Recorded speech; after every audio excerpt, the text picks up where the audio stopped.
Muito bem, meus amigos, vamos lá. Sexo e Destino é o nosso livro. Psicografia de André Luiz, autoria espiritual de André Luiz, psicografia do Chico e de Valdo Vieira. Nós estamos na segunda parte, capítulo 13, segundo encontro desse capítulo 13. Bom, nós acompanhamos então aqui, nesse capítulo, a desencarnação de Cláudio, chegando ali no plano espiritual, numa condição bem equilibrada, pelo que nós acompanhamos, e ele então, já desperto, teve ali um período muito curto para se restabelecer, não demandando ali tantos esforços, né, como geralmente a gente acompanha, né, nos relatos de muitos espíritos. Assim que ele despertou, ele então, tomado, né, por esse complexo de culpa, ele pediu então que continuasse desenvolvendo atividades junto à família no Rio de Janeiro, para que pudesse auxiliar especialmente Nemésio e também Dona Márcia, que ele considerava dois possíveis desafetos do passado e que ele agora se mostrava muito disposto a se reaproximar e também se reequilibrar nessa relação, além, claro, do cuidado que ele ofereceria então a Marita, que estava ali reencarnando, e Gilberto. Toda a organização então feita, nós tivemos também ali o acompanhamento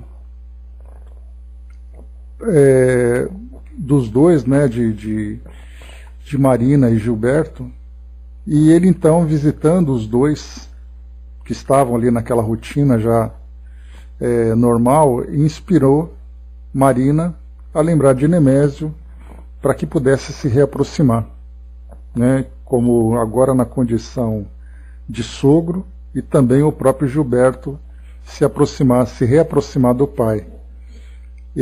Dona Olímpia, que era ali a secretária, né, que ajudava na família, lá na casa de Nemésio, e também que era a casa de Dona Beatriz, telefonou para Gilberto dizendo que o pai estava muito doente.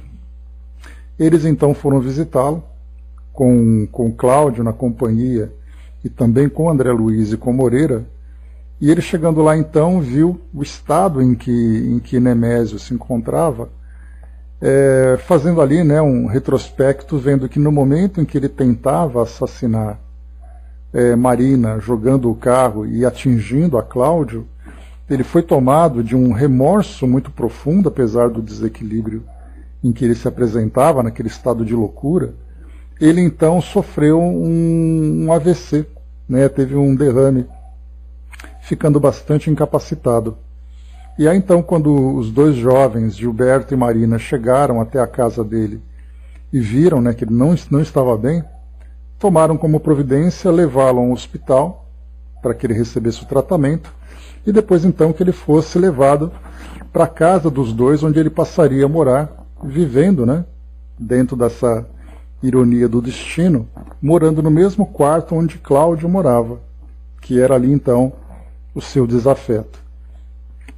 Dona Beatriz, vendo ali que havia sido concedido a Cláudio continuar acompanhando a família, ela também insistiu para que viesse, né, aqui para o mundo físico, acompanhar o marido, Nemésio, né, para ver, porque era uma pessoa por quem ela tinha sentimentos profundos e verdadeiros, né, e ela queria continuar ajudando. E o irmão Félix, diretor do Almas e Irmãs, a princípio não concedeu essa autorização, porque via nela ainda, né, uma paciente que precisaria de mais fortalecimento. Neves, o pai de Dona Beatriz, também veio com argumentos, né, de que ela poderia ajudar, de que ela teria condições de ajudar, e diante dessa pressão toda, o irmão Félix então cedeu, permitindo que ela também acompanhasse Cláudio, Moreira e André Luiz. E foi exatamente essa condição, para que André Luiz acompanhasse de perto Neves e também a filha Dona Beatriz, visitando Nemésio, né? E lembrando que o irmão Félix já previa que poderia causar nela uma instabilidade emocional quando ela tivesse contato com ele, principalmente na condição em que ele se encontrava agora. Doente, depois de 2 anos, né, do acidente da desencarnação dela, da desencarnação dela, né, porque ela tinha um câncer, né, que acabou se tornando terminal. Então, 2 anos depois, agora, aquele homem vigoroso, bem posicionado na sociedade e tudo mais, ele acabou se transformando num homem falido financeiramente, um homem muito limitado fisicamente, doente fisicamente, além da própria história, né, em que ele tinha se envolvido com Marina, com Dona Márcia, toda a trama que se desenrolou. Então foi nesse quadro que nós paramos aqui, André Luiz foi detalhando, né, e Marina, então assim que ela se aproximou do pai, se aproximou do Nemésio, vendo naquela condição, ela se comportou como uma filha, né, dispensando a ele todos os cuidados, e Cláudio ficando bastante emocionado, vendo ali que todos se aproximavam, e o Nemésio, embora ele estivesse limitado, até mesmo na sua fala, mentalmente ele se mostrava muito arrependido do que ele tinha feito. Né? Então ele pedia perdão para Marina, pedia perdão para Gilberto, né? Ficava pensando, né, se os espíritos poderiam ajudá-lo, né? E aí então nós encontramos exatamente nesse momento em que Dona Beatriz chegava então àquela residência. Então nós vamos retomar desse ponto. Então diz assim aqui: demandei o Flamengo, ouvindo a senhora Torres e admirando as reservas de sensibilidade e meiguice que lhe vibravam na alma de Skol. Aqui no caso Dona Beatriz. Exteriorizava o júbilo de ave recém-liberta. Entretanto, logo após recebidos por Moreira e Cláudio, ao divisar o marido desfigurado na postura dos paralíticos, empalideceu, debruçando-se na cadeira de rodas que o albergava. Enleou-se a ele, que não lhe assinalava as carícias a crivá-lo de perguntas lastimosas. Por que mudar a tampa em 2 anos apenas? Que lhe acontecera para se relegar a semelhante ruína física? Que fizera? Por quê? Por quê? E escutando tão somente o ruído de Marina e Dona Justa nas atividades rotineiras, experimentava-se Nemésio tocado de fundas reminiscências. Não conseguia explicar a si mesmo a razão das ideias que lhe borbulhavam na cabeça, mas pensava em Beatriz. Restituía-lhe a imagem no imbo do ser. A esposa. Refletia o doente em cujo espírito a fazia requintar a vida interior. Se os mortos pudessem amparar os vivos, segundo a crença de tantos, certamente que a velha companheira lhe compadeceria dele, estendendo-lhe as mãos. Rememorava-lhe a compreensão silenciosa, a dignidade irrepreensível, a bondade, a tolerância. Ignorando que respondia mecanicamente às inquirições da esposa, amarrotada de angústia, ali colada a ele, revisou todos os acontecimentos posteriores à desencarnação dela, como que a lhe prestar severas contas. Aqui a gente já viu, né, em outras passagens, né, conforme os espíritos se conectam mentalmente com o encarnado e eles vão então lançando ideias, essas ideias são absorvidas e as perguntas, a história, né, tudo aquilo que o indivíduo viveu vai se transformando ali numa linha de raciocínio que na verdade vai sendo ali conduzida, até mesmo ali de certa forma manipulada pelos espíritos que vão ali extraindo as respostas que são necessárias, né, isso para o bem como para o mal também. André Luiz já fez isso outras vezes, né, a título de auxílio, precisando conhecer o contexto em que aquela pessoa se encontrava, o próprio Nemésio no começo do livro. Então ali para poder conhecer um pouco da sua história, da sua saúde e tudo mais, ele foi então induzindo o Nemésio a pensar, a raciocinar sobre determinadas situações e as respostas então surgiam. Aqui nesse caso, Dona Beatriz não tinha interesse, na verdade, ali em obter algumas respostas a título de auxílio, né? Mas na verdade ela se mostrava bastante assustada, bastante indignada com aquilo que aconteceu com o marido. E conforme ela pensava, ele respondia. Então, na verdade, ali era uma troca de ideias que iam se alimentando. Então, ao mesmo tempo em que ele pensava, ela perguntava, ele respondia. Gilberto, Marina, Márcia e Cláudio eram os protagonistas principais daquelas cenas que a memória perfeitamente lúcida lhe traçava nos painéis relampegueantes da aura, exibindo para a companheira e para nós outros, qual num filme pujante, a verdade toda, até o instante em que se precipitara no crime. Se Beatriz estivesse no mundo, concluía, estaria isento de aflições e tentações. Junto dela, teria recolhido defesa, orientação. Profundas saudades lhe acicatavam a alma. Recompunha na imaginação os sonhos da juventude, o casamento, os projetos de ventura, concentrados em Gilberto pequenino. Movimentou dificilmente a mão esquerda para enxugar o pranto que lhe encharcava o rosto, sem saber que a esposa o auxiliava soluçando. Neves, apreensível, tentou soerguer a filha que se estirara no pavimento, à maneira de mãe torturada incapaz de alijar do peito um filho semimorto. Em vão pronunciou palavras de encorajamento, exortações à paciência, conceitos evangélicos, promessas de um futuro melhor. A filha, magoada, respondeu que amava Nemésio, que preferia ser amarrada num catre ao lado dele a separar-se de novo. Agradecia o devotamento de que andara cercada no Almas Irmãs. Entretanto, pedia vênia para considerar que o esposo sofria. Como descansar, lembrando-lhe os suplícios? Jesus também, ponderava chorosa, carregava a cruz por amor à humanidade. Como fugir de suportar diminutas contrariedades na terra, amenizando o martírio do homem a quem adorava?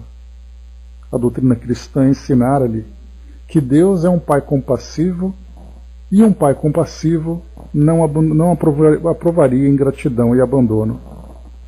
Então aqui mostrava, né, que ela sofria, né, e claro, né, o irmão Félix, com toda razão, já previa que ela não teria estrutura emocional para suportar, né, aquele reencontro naquele momento ainda.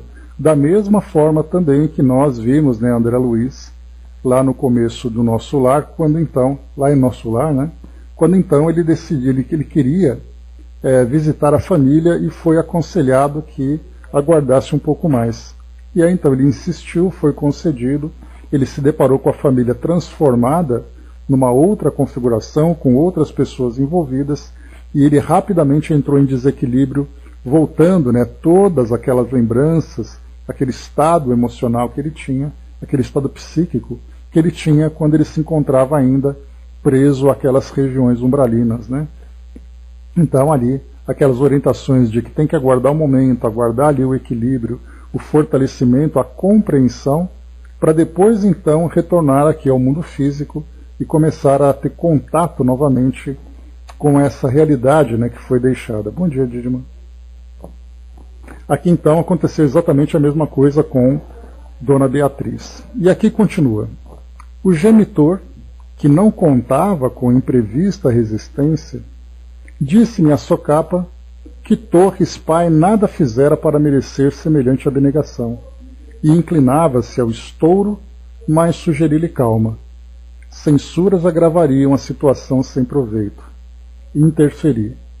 A gente vai lembrar, né, que aqui no caso Neves, que conhecia a história de Nemésio, né, junto com Marina, com aquela parte da infidelidade, da traição e tudo mais, ele ainda tinha aquele sentimento de grande ressentimento pelo genro, pelo fato de trair a filha exatamente no momento em que ela mais precisava do companheiro com os melhores sentimentos, né? Então, tanto Dona Beatriz se mostrou desequilibrada na presença ali de Nemésio, como o próprio Neves também já começava a mostrar aquela impulsividade natural que ele tinha, né, se revoltando por ver a filha se desmanchando em tanta dor de compaixão, conhecendo exatamente Nemésio por tudo aquilo que ele fez. E aí então André Luiz ali trouxe ali, né, fez uma intervenção ali, né, para que os pensamentos negativos não interferissem, não atrapalhassem, né, naquele momento de auxílio, principalmente que a dona Beatriz apresentava. Salientei para a senhora Torres que o filho se preparava para dar-lhe uma neta, que a conformidade da parte dela, no tocante às provações do marido, ser-nos-ia uma bênção. Acatando-me a solicitação, ergueu-se contrafeita, acompanhou-nos até Marina, cuja história real na família passara a conhecer pelas memorizações do enfermo. Então ela já começava a ver Marina, não pelo neto que nasceria, né, porque Gilberto era filho dela, mas começou também a reconhecer Marina como aquela que foi, né, a pessoa que interferia na sua vida afetiva com o marido. Porque Nemésio, conforme ele foi reconstruindo toda a sua história, Marina apareceu como sendo aquela, né, que era a companheira de infidelidade dele. E aí Dona Beatriz reconheceria em Marina não a mãe do seu neto, mas na verdade aquela que foi a pessoa que interferiu. A alma generosa, porém, compreendeu as ligações havidas e, fitando Cláudio, que se perdoara ao esposo tantas injúrias, beijou-lhe a filha com enternecimento de mãe. Então ela já mostrou aqui esse sentimento nobre. Abraçou Dona Justa com simpatia e em seguida retornou em nossa companhia ao quarto de Nemésio, onde nos compartilhou a oração e o trabalho de socorro magnético. Então Cláudio ali junto deles, né, vendo ali a filha e estando ali para proteger a filha, Dona Beatriz então se manteve equilibrada, né, então reconheceu nela também, né, com aquele sentimento materno. Pareceu reconfortar-se sobremodo quando viu Gilberto em casa para jantar, encantando-se ao notar que o filho buscara o doente para a refeição após afagar-lhe a testa, acompanhando o gesto afetuoso com expressões de bom ânimo e carinho. Entretanto, quando Neves falou em regressar, a devotada mulher enrodilhou-se ao marido e, desligada por nós quase à força, revelava sinais de alienação começante. Então é aquele apego excessivo que ela mostrava, querendo ali resistir ao distanciamento. E aí nós vamos encontrar, em casos desse tipo, aquela situação em que um desencarnado se aproxima de um encarnado ligado, né, por esses laços de afeto, porém de um modo desequilibrado. E aí então a presença daquele indivíduo se torna um inconveniente para o encarnado. Então, por melhores que sejam as suas intenções, o fato dele se encontrar ainda tão apegado, tão desequilibrado, ele acaba se tornando ali não um obsessor, né? Porque a gente vai lembrar que o obsessor, dentro dos conceitos que nós conhecemos, ele traz uma intenção negativa, uma intenção prejudicial. Mas o resultado dessa aproximação, desse encarnado que, entre aspas, bem intencionado, se aproxima de um encarnado, mas ele começa então a transmitir aquelas ideias desequilibradas, aqueles sentimentos desordenados e tudo mais, ele acaba se tornando alguém que traz um prejuízo muito grande para aquele encarnado, né? Então ele faz ali quase que o mesmo papel de um obsessor, muitas vezes até tendo ali intenções, né, de defender a própria honra, defender ali o próprio orgulho, não permitindo que o encarnado, por exemplo, reconstrua a sua vida, como é o caso, por exemplo, né, de cônjuges que desencarnam e não aceitam, né, a continuidade da vida daquele que ficou encarnado, daqueles bons sentimentos iniciais acaba se tornando agora um obsessor. E aqui nós vemos então, como foi colocado por André Luiz, que Dona Beatriz apresentava então esses sinais de alienação começante. Então é exatamente aquele sentimento desequilibrado de estar perto do marido e não querer deixá-lo. Então a gente já pode imaginar o prejuízo que isso causaria. Porque ela causaria nele ali, né, um pensamento obsessivo nela, só que na verdade muitas vezes ele querendo se desvencilhar e não conseguiria. Beatriz desceu do prédio abatida, muda, né? E só para lembrar aqui também, antes de continuar, a gente conversou sobre o trabalho do Chico ontem, quando nós estudamos o nosso Na Era do Espírito, sobre o apego afetivo e a dificuldade, né, que muitos familiares, principalmente pais, né, acabam tendo quando filhos desencarnam. E aí então, naquele sofrimento todo, muitos pais iam até Uberaba em busca de uma comunicação. Os filhos, esses entes queridos desencarnados, iam até Uberaba, eles eram levados exatamente para que houvesse esse encontro com esses pais, acompanhando a presença deles naquela instituição, para receberem a comunicação ali na hora, ao vivo. E essa comunicação, ela tinha exatamente esse aspecto consolador. Mas muito mais do que consolador, ele tinha ali um aspecto terapêutico, para fazer com que aquele indivíduo encarnado, em tanto sofrimento, com aquele pensamento obsessivo na dor, né, lembrando, né, que livros do Chico, por exemplo, contam que mães, por exemplo, faziam dos quartos dos filhos verdadeiros altares, templos ali em que elas se trancavam, né, e ficavam ali sentadas na cama, mexendo em objetos, chorando, lamentando e sofrendo intensamente. E esses pensamentos acabavam refletindo sobre o desencarnado, provocando grande sofrimento. E aí então, as diversas mobilizações e circunstâncias faziam com que esses familiares, esses pais, encontrassem uma forma de chegar até um centro espírita, seja lá do Chico, seja em outro centro espírita, recebessem uma comunicação para que aliviassem aquela tortura que eles estavam criando para si mesmos e também afetando o espírito. Então os espíritos eram trazidos exatamente para poder diminuir a intensidade desses pensamentos dolorosos. Né? E aqui então é o que a gente vai observar também. Então Dona Beatriz, nesse caso, no caso do Chico que eu comentei, era vamos dizer, uma obsessão do encarnado para o desencarnado, em que o pensamento fixo do encarnado acabava afetando o desencarnado. E aqui nós vamos ver aqui uma situação contrária, em que a Dona Beatriz, querendo tanto estar próxima do marido e querendo não se desvencilhar dele, faria o papel contrário, acabaria provocando esse desequilíbrio no marido por causa do próprio desequilíbrio que ela sofria. Então Dona Beatriz desceu do prédio abatida, muda. No intuito louvável de reaquecer-lhe o coração, Neves, que conhecia somente por alto a bancarrota comercial do genro, propôs se lhe realizasse naquela hora o ensejo de uma visita, ainda que rápida, à antiga moradia. A filha, agora apática, não contestou, obedeceu automaticamente. Então aqui também outra situação. Neves, né, para poder distrair um pouco a filha, para poder reconfortá-la, convidou então para que ela visitasse o antigo lar. E como ele não sabia detalhes da situação real de Nemésio, nós já podemos prever então que ela encontraria lá naquela residência uma casa completamente desfeita. Porque como nós vimos anteriormente, aqui nesse mesmo capítulo, empregados, pessoas que visitavam a casa, praticamente ali pilharam aquela residência.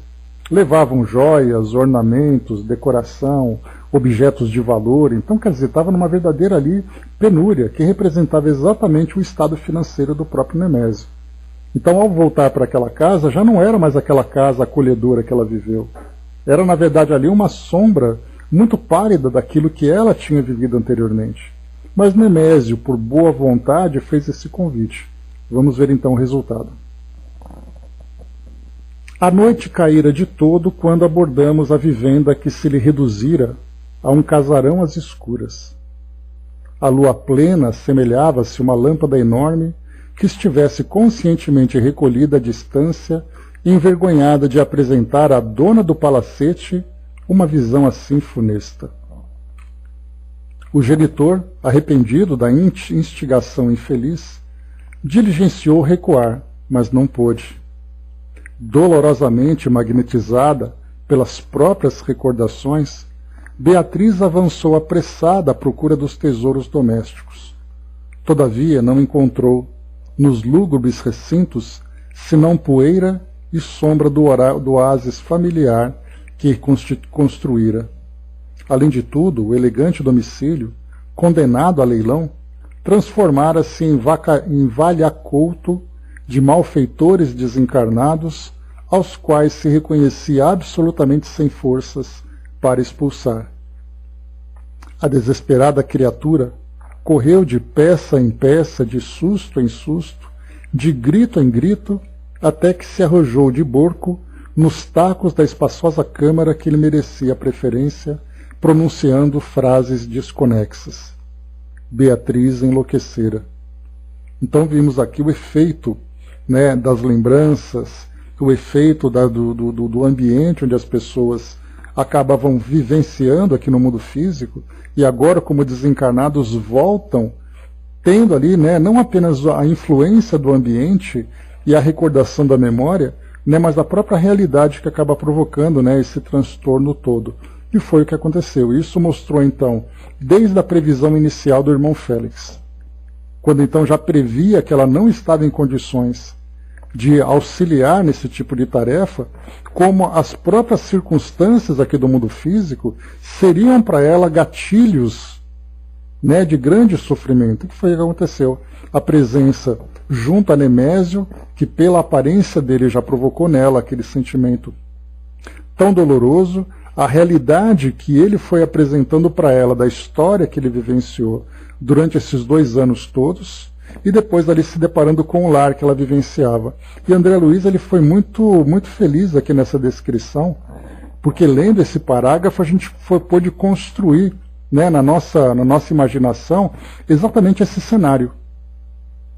Então, por exemplo, mais uma vez aqui, dolorosamente magnetizada pelas próprias recordações, e aí já mostra para nós aqui a força do pensamento, né, e a atração que determinados ambientes exercem sobre alguns indivíduos.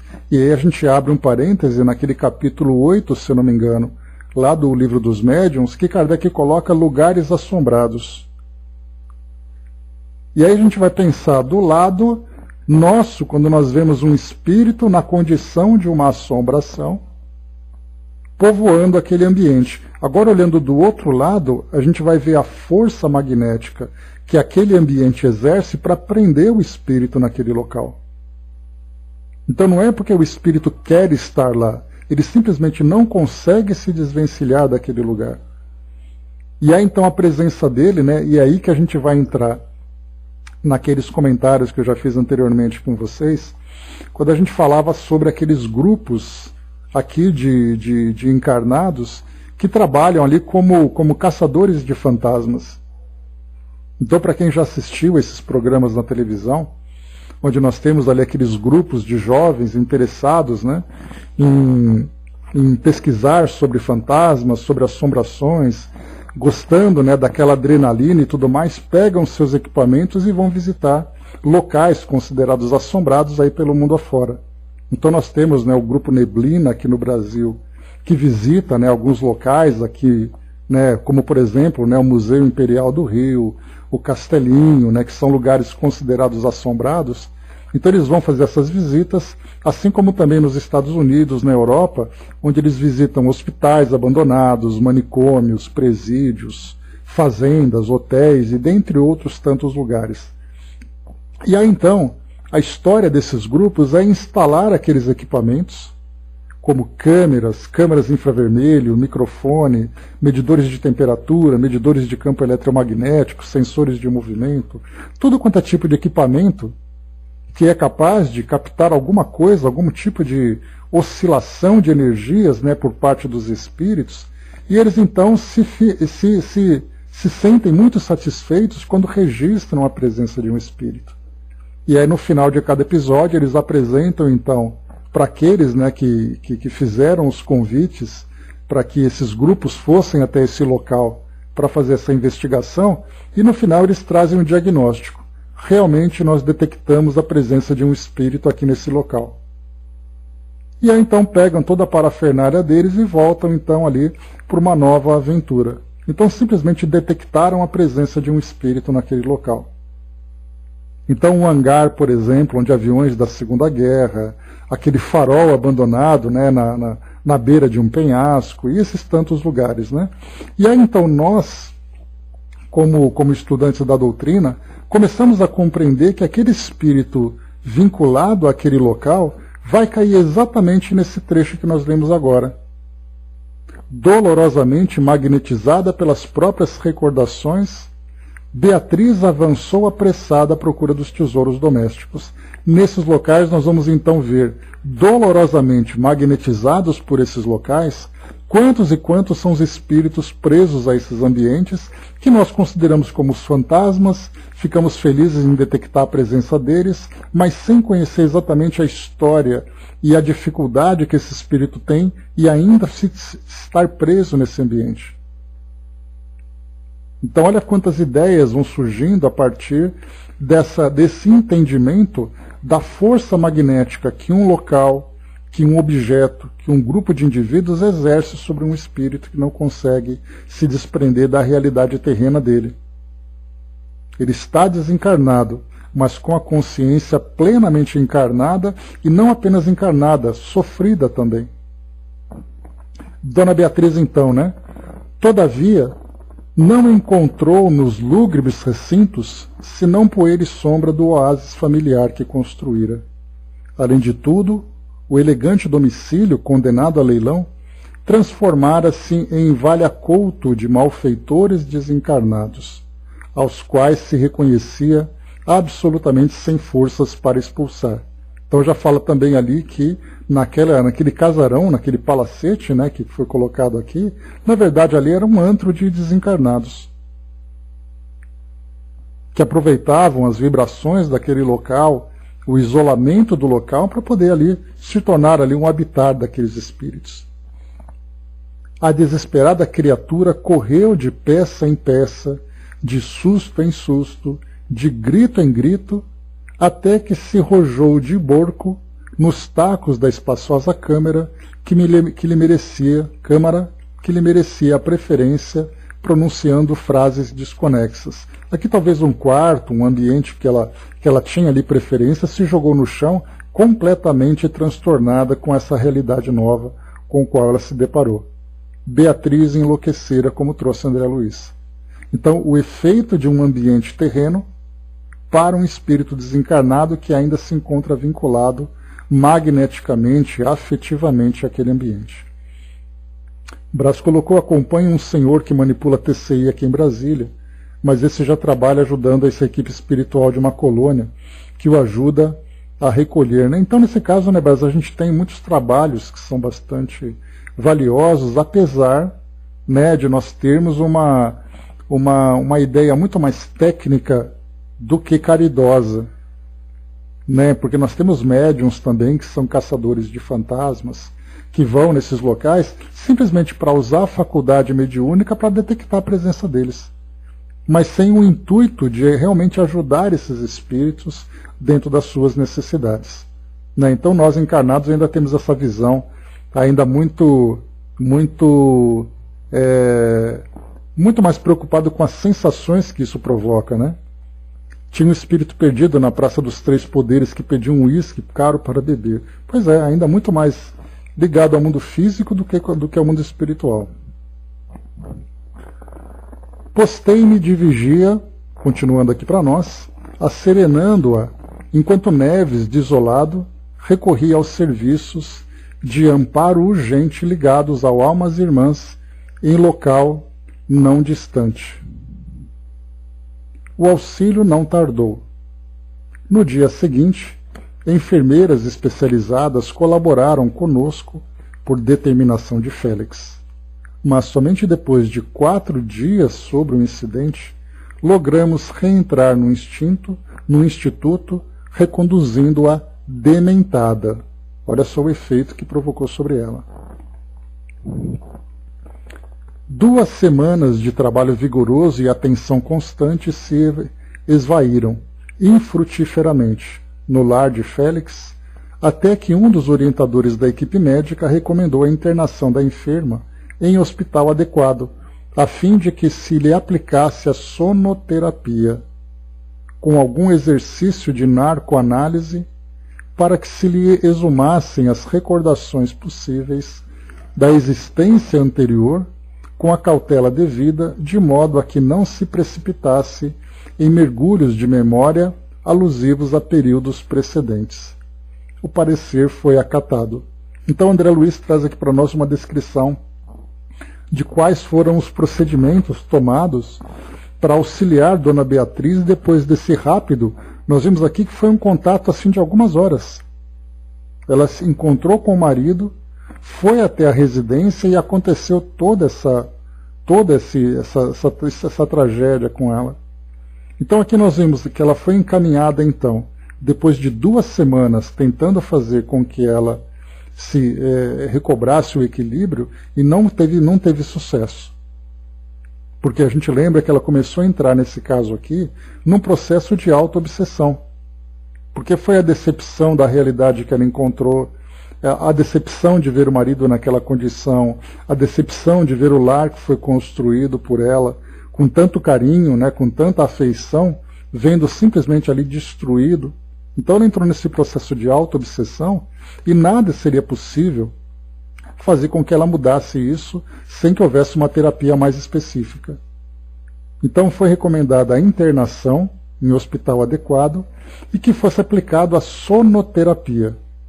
Aqui a gente consegue, né, uma descrição do tratamento, né, que através do sono, que ela ficaria ali adormecida a partir dos recursos magnéticos que seriam aplicados, mas a gente não sabe exatamente, né, de que forma que isso funciona exatamente. Mas está aí para nós então feito o relato. Então esse exercício de narcoanálise, também desconheço essa expressão, mas também ali é o tratamento que é aplicado, para que pudessem ali tirar dela essas lembranças. Mas ao mesmo tempo, então, ela faria ali aquela recapitulação para poder processar essas informações, mas que teria que se fazer com muito cuidado para que ela não se prendesse ainda mais nessas lembranças dessa existência anterior que ela teve. Félix convidou-nos, a Neves e a mim, comparecer junto dele e do irmão Regis no gabinete em que se efetuaria a pesquisa.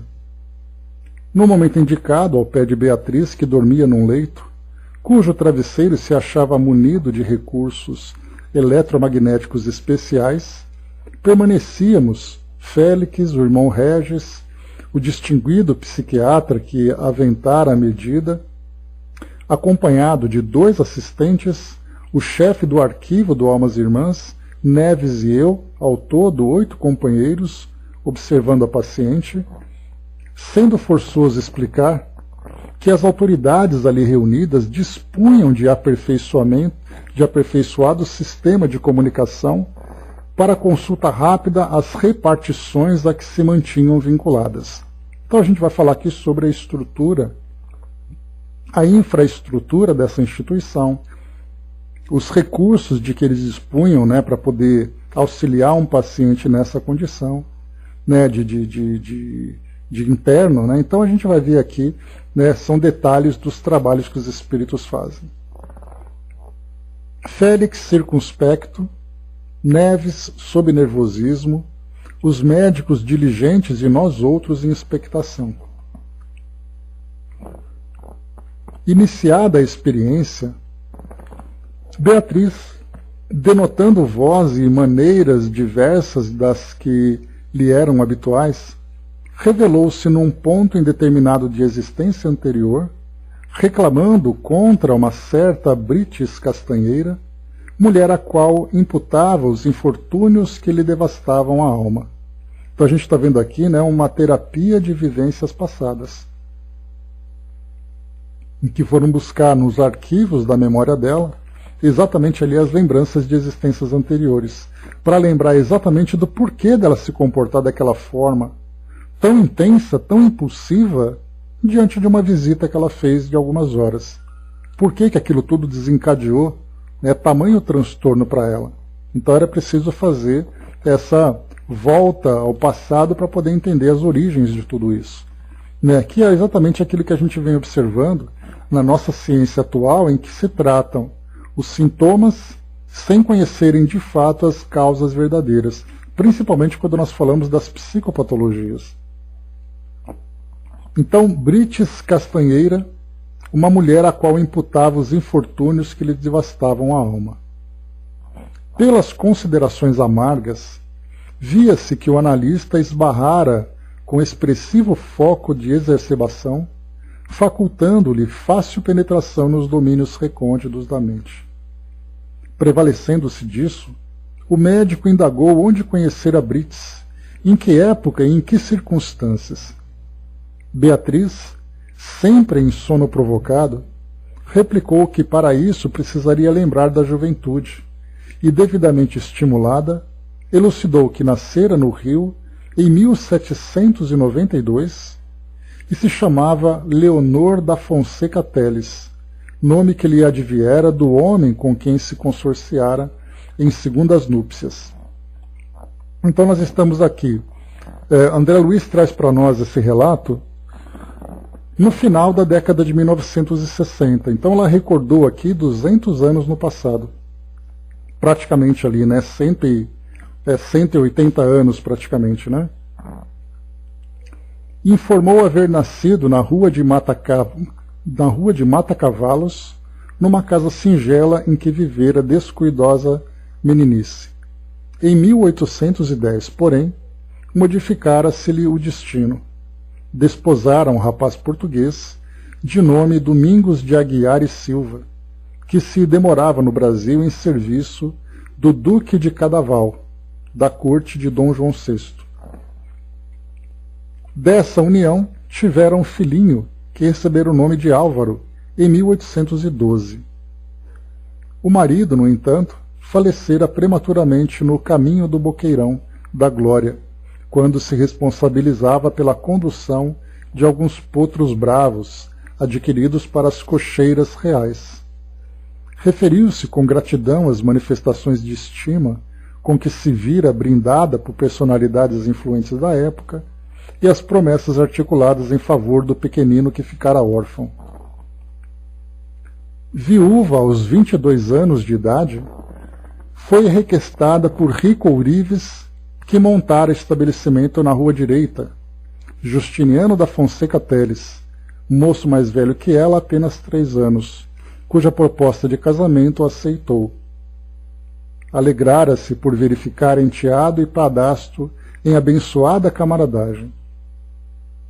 Álvaro cresceu afetuoso e inteligente, e como não possuía rebentos do segundo matrimônio, a criança se levantara entre ela e o esposo por laço de luz e amor. Ainda assim, aos 15 anos de idade, em 1827, o menino embarcara no rumo da Europa, sob patrocínio de fidalgos amigos do pai, tendo realizado estudos brilhantes em Lisboa e Paris.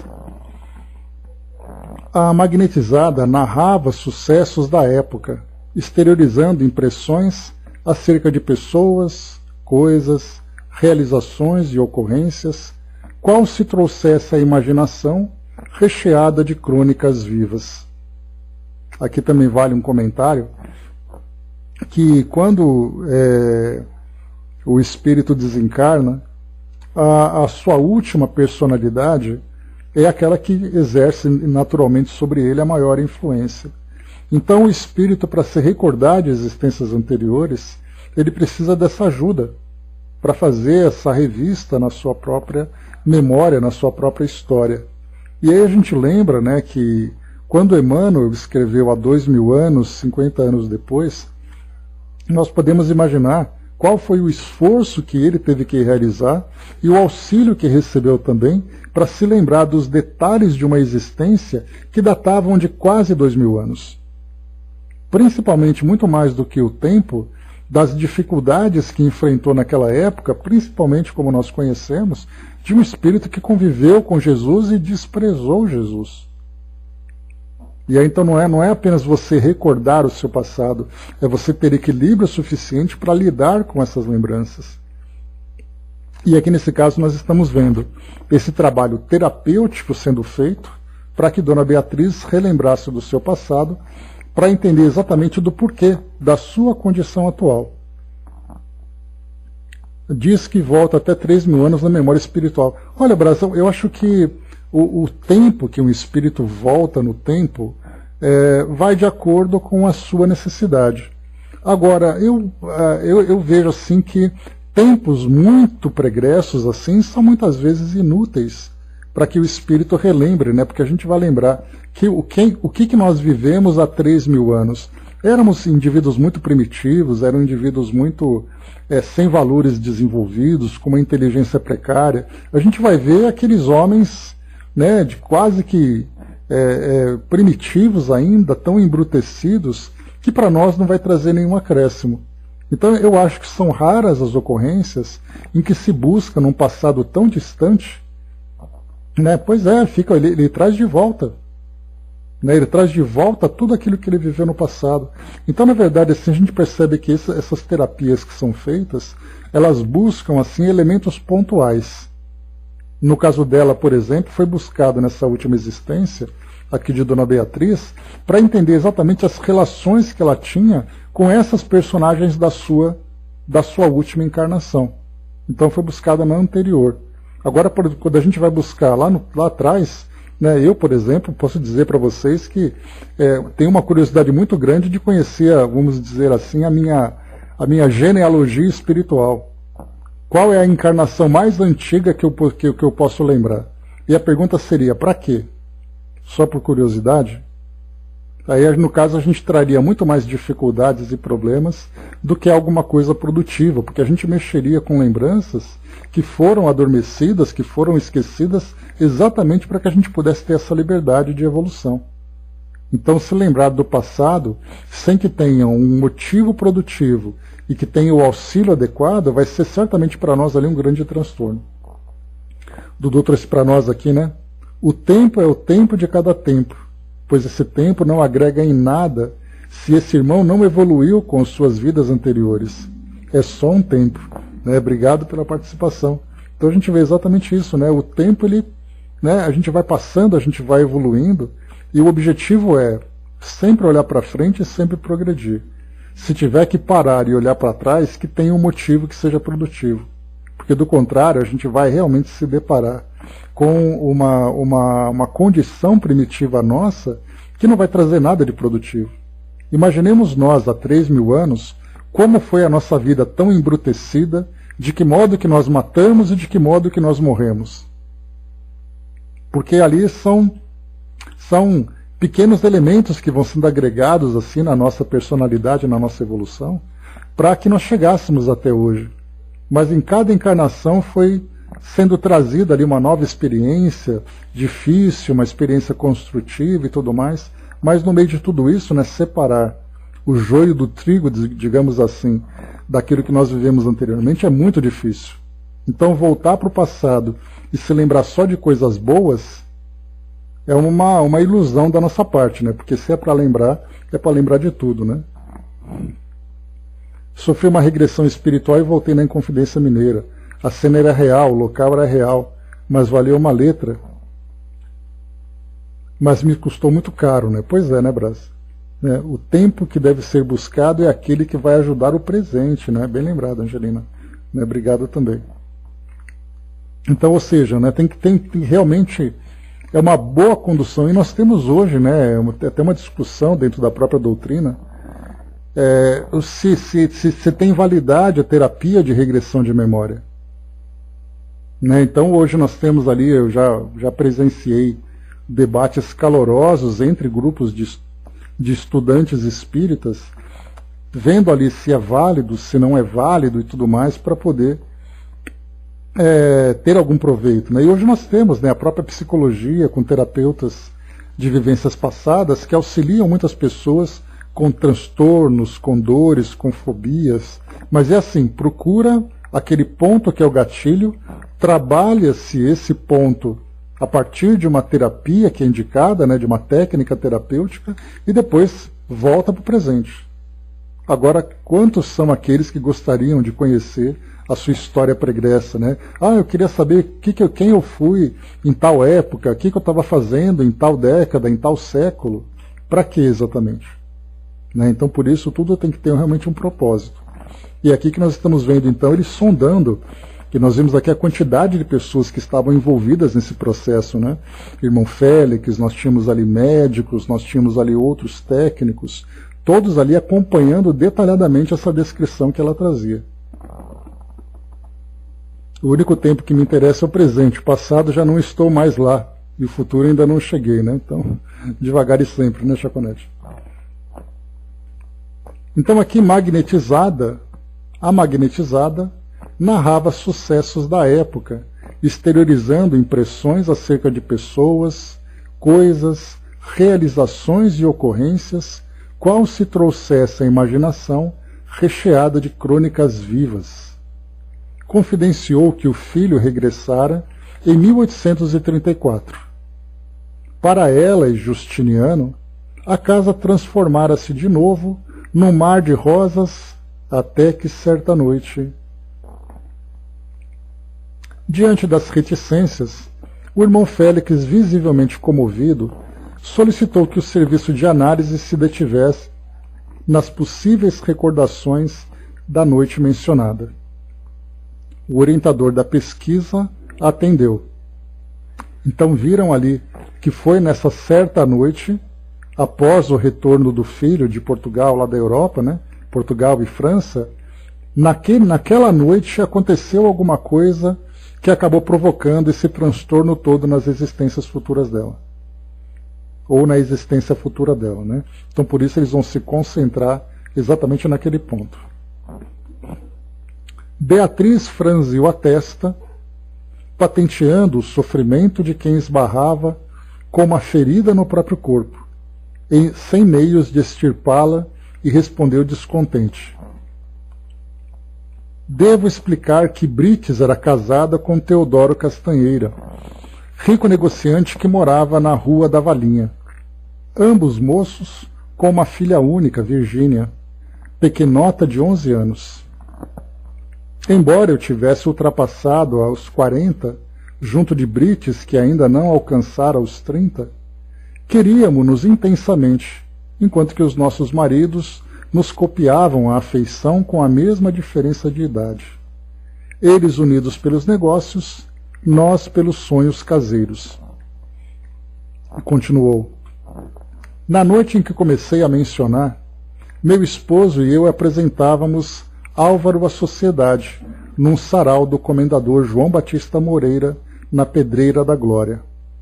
Senti horríveis pressentimentos quando Álvaro e Brites se cumprimentaram, parando estáticos de olhos um para o outro, um no outro, para ouvir as sonatinas.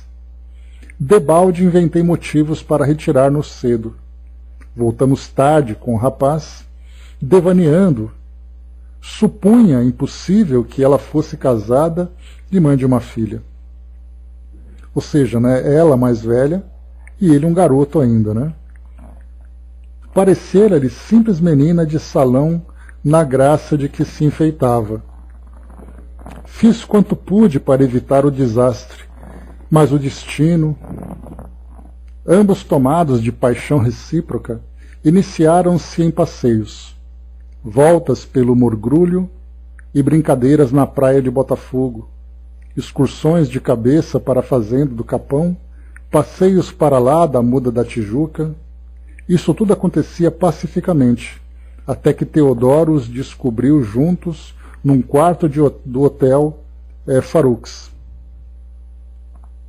Escandalizado, o marido desinteressou-se da mulher, embora não se retirasse do lar por amor à filha.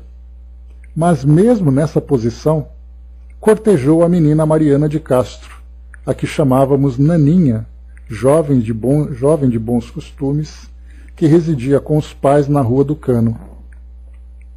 Brites, longe de se magoar, até mesmo facilitou quanto pôde a ligação, para ver-se livre.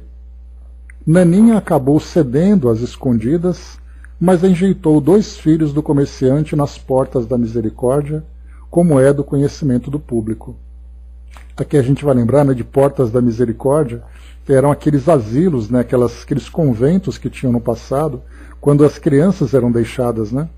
Então aqui a gente viu, né, que essa Naninha, então, sendo envolvida pelo marido de Dona Brites, enjeitou 2 filhos, né, ou seja, desprezou 2 filhos, né? Olha o nome da menina da qual se fala. Qual, no caso aqui, é Naninha, né? Que é colocada, é isso, no Chaconete? A senhora Torres entrou em crise de lágrimas. É Naninha, Marina, né? Será que é a mesma? A senhora Torres entrou em crise de lágrimas e seguiu contando que o filho, depois de 4 anos, se enfadou de Brites e só então comunicou à família que deixara uma prometida em Lisboa. Ah, que legal. Interessante. Então aqui no caso, né, o jovem aqui, o Álvaro, ele então, depois de 4 anos, ele foi revelar, né, que tinha deixado uma pessoa lá em Lisboa, né, depois de ter se enfadado de Brites, né. Suspirava por voltar, mas receava que a amante se despenhasse no suicídio. Depois de muitas negaças em vão para retirar-se, arquitetou um plano maquiavélico, de que resultara para ela, mãe amorosa, a infelicidade irremediável. Percebendo a pouco e pouco a fraqueza de Brites pelas joias, insinuou ao padrasto que ela ansiava possuir-lhe a dedicação, fantasiando recados e armando embustes.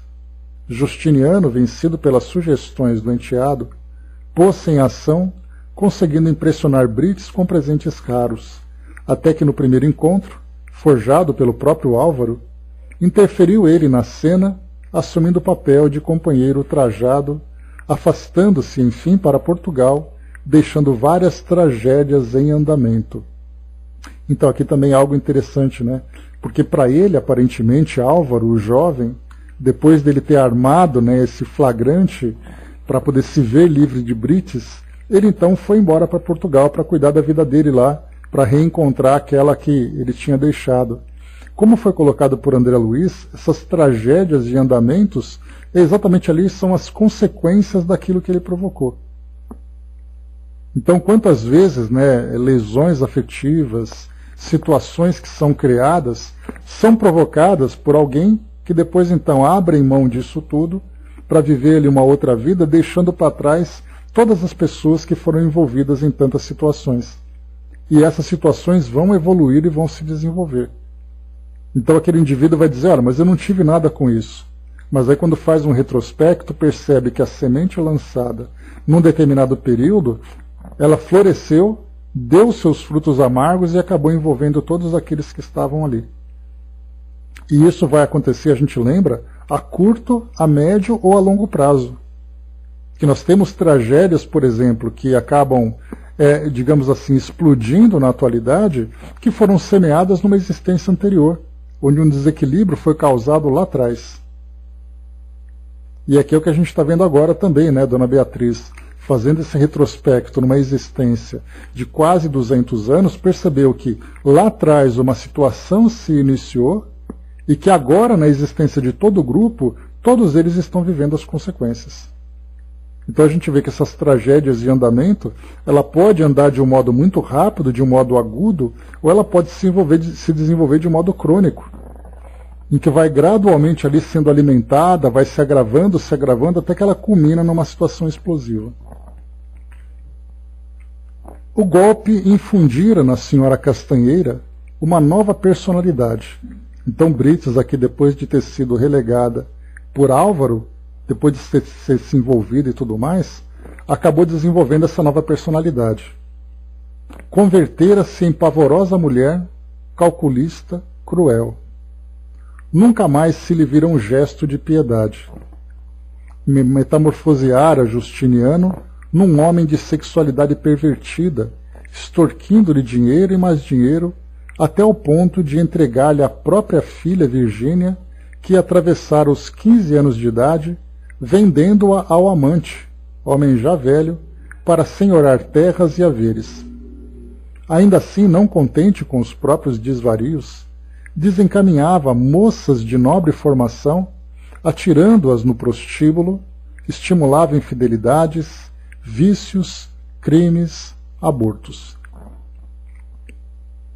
Virgínia, a menina, a jovem, com quem Justiniano passara a viver, em definitivo, abandonando a esposa, transfigurava-se em pomo de discórdia entre o senhor de Fonseca Teles e Teodoro Castanheira, que se atormentaram mutuamente em 11 anos de conflitos inúteis, até que o marido de Dona Brites, então vivendo maritalmente com Naninha de Castro, desde muito, aparecera morto a punhaladas na Rua da Cadeia, atribuindo-se o homicídio a escravos foragidos.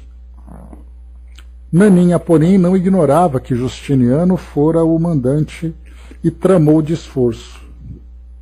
Uniu-se a outro homem em cujo espírito insuflou desrespeito e ódio contra o ourives da Rua Direita, e os dois, então, morando num recanto da praia de Botafogo, planejaram assassiná-lo num suposto acidente. Justiniano, já idoso e enfermo, adquirira o hábito da visita domingueira à Bica da Rainha, no Cosme Velho. Quando regressava de uma dessas jornadas à noitinha, guiando um carrocinha em que se fazia conduzir, Naninha e o companheiro, ocultos na sombra, crivaram o cavalo de pedras revestidas de farpas, depois de escolherem local que favorecesse o desastre. O animal desembestado arrojou-se ladeira abaixo, arrebentando freios e arremessando o velho do cimo para um barranco sobre um monte de lajes que se empilhavam embaixo, onde Justiniano encontrara a morte quase que instantânea. A gente já começa a ver aqui uma semelhança entre os eventos presentes, em que um carro atropelou uma pessoa, essa pessoa desencarnou, e no passado a gente vê um cavalo correndo, desesperadamente por uma ladeira, atropelando uma pessoa e essa pessoa desencarnou. A gente começa a ver ali as ligações entre o passado e o presente, até mesmo nos eventos que se tornavam ali semelhantes. E Dona Beatriz rematou lacrimosa. Ah, meu Deus, tudo por nada, porque Álvaro, de retorno a Portugal, achou a prometida casada com outro, por imposição dos pais, regressando mais tarde ao Brasil, onde acabou na condição de professor solteirão. Ah, meu filho, por que te fizeste o autor de tantas calamidades? Então o garoto foi para Portugal, chegando lá encontrou aquela que seria o seu amor, casada com outra pessoa por imposição da família, e ele volta então para o Rio de Janeiro como professor solteirão. Mas a gente lembra que nesse tempo que ele foi e voltou, tudo isso aconteceu. Assassinatos, outras tramas, pessoas que mudaram de personalidade, causando ali, provocando tanto sofrimento, desvirtuando tantas pessoas e assim vai. Nesse tópico das revelações, o irmão Félix solicitou dos cientistas um intervalo para explicações antes de se retirar. A doente foi restituída ao sono e o instrutor pediu ao chefe do arquivo a certidão da saída de Beatriz, já que se ausentara dali mesmo, quase 50 anos antes, para a reencarnação no Rio de Janeiro. Então já fala sobre, interessante que essa expressão, certidão de saída. Seria ali o registro, exatamente da reencarnação dela, saindo daquela instituição. Lembrando, que todos nós somos tutelados por instituições no plano espiritual. O interpelado, atento ao caso em exame, trouxera consigo a ficha de Dona Beatriz Neves Torres. Sim, precedendo-lhe o nome atual, aparecia o de Leonor da Fonseca Teles, que desencarnara no Rio de Janeiro, estivera por algum tempo em regiões inferiores, morara por 28 anos em colônia espiritual de reeducação não distante e passara apenas 2 meses no Almas Irmãs, em 1906, por solicitação do próprio irmão Félix, que lhe patrocinara o renascimento no lar de Pedro Neves, ali presente. Então conta um pouco da história dela, que ela ficou então ali durante 28 anos numa colônia. Após a desencarnação, ficou durante um tempo nessas regiões umbralinas, e aí depois, nesses 28 anos nessa colônia, passou então por Almas Irmãs, onde ficou ali durante 2 meses para esse processo de reeducação, principalmente com relação, né, à sexualidade, né, e tudo mais, para depois então reencarnar. Félix, porém, rogou as informações possíveis acerca de personalidades referidas por Beatriz que estivessem vinculadas ao Instituto. Os aparelhos funcionaram e o arquivo respondeu com presteza. Justiniano da Fonseca Teles, Teodoro Castanheira, Virgínia Castanheira e Naninha de Castro estavam reencarnados no Rio, todos com certidão de saída do Almas Irmãs. Justiniano era Nemésio Torres, negociante com débitos agravados.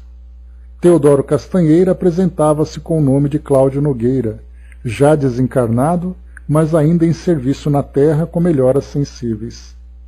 Virgínia Castanheira respondia agora por Marina Nogueira Torres, com índices promissores de reforma íntima. Naninha de Castro fora Marita Nogueira, que estivera recentemente desencarnada num dos parques de repouso da organização em que se achava em processo de novo renascimento no plano físico, por pedido expresso do próprio diretor do Instituto, enquanto que Brites Castanheira, que envergara na terra o nome de Márcia Nogueira, cuja ficha era desoladora. Então a gente já percebia, né, que essa Brites Castanheira, depois de ter sido envolvida por Álvaro e sofrido essa grande desilusão, que começou então a mudar a personalidade e agir de uma forma absolutamente sensualista, interesseira, calculista e tudo mais, representa exatamente a personalidade da própria Márcia, a esposa de Cláudio. O registro dessa mulher somava longa série de abortos e deserções do dever, além de vários compromissos indiretos em lares destruídos e existências sacrificadas. Anotações das piores nas piores anotações da instituição.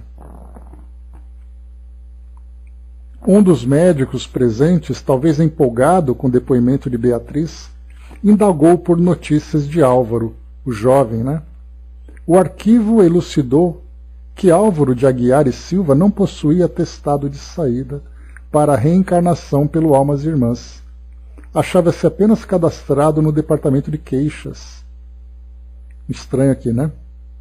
Leonor, que lhe fora a mãe carnal, Justiniano, o padrasto, e a própria Brites Castanheira, antes do regresso a novas lides terrenas, haviam inscrito severas acusações contra ele, embora os 2 últimos tivessem estado apenas de modo ligeiro no Instituto ao saírem de colônia penal.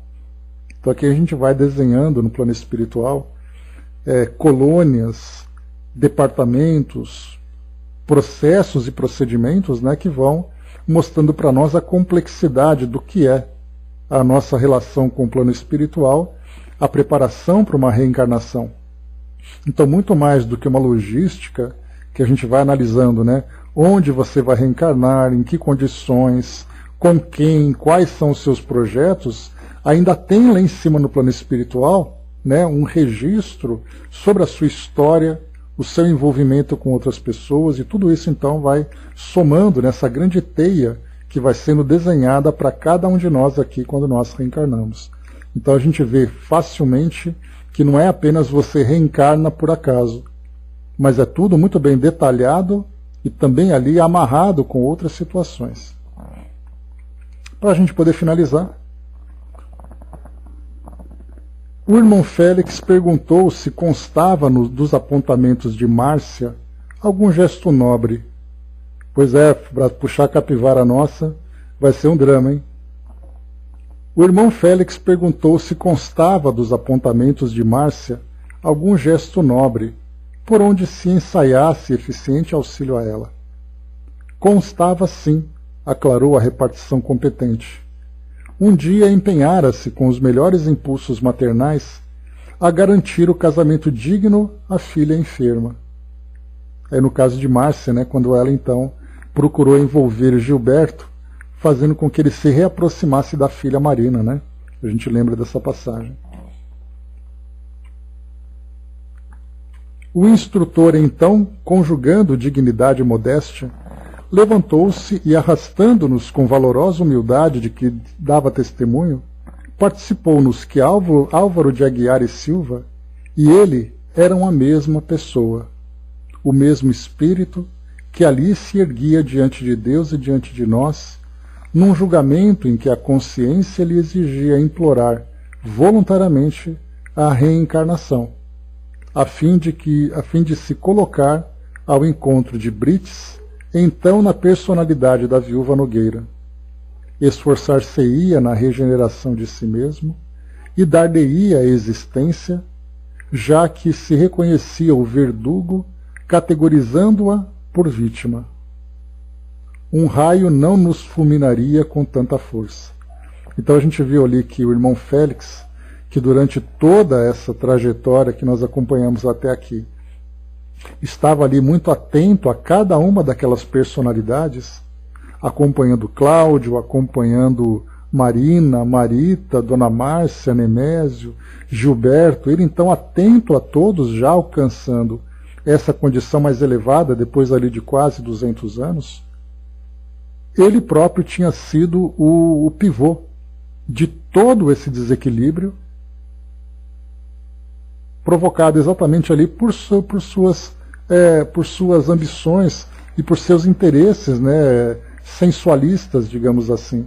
Então vimos aqui que não era à toa também que ele estava como dirigente dessa instituição, não pelo fato de ser dirigente, porque ele mereceu essa posição, mas pelo fato de estar nessa situação. Assim como nós vimos também ali, muitos trabalhadores lá no Hospital Maria de Nazaré eram espíritos que estavam trabalhando junto a suicidas exatamente por terem também uma história ligada ao suicídio. Então aqui André Luiz, tomado por surpresa, viu exatamente ali o desfecho desse trecho. Não, ele era o Álvaro do passado, né? Então, enquanto todos eles estavam encarnados, ele estava do lado de desencarnado acompanhando.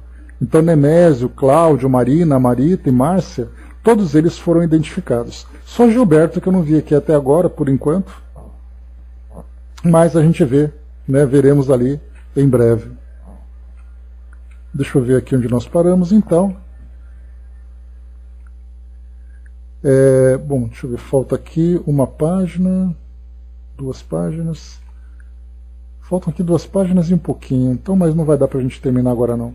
Então a gente para por aqui, essa grande surpresa que todos tiveram para acompanhar. Dudu trouxe para nós, né? Desencarnar é o presente dado a quem volta e melhorara, mas reencarnar, não. Esse será o processo mais difícil para que sua vida atual constitua um elemento a mais para sua melhor sobrevivência como novo ser espiritual.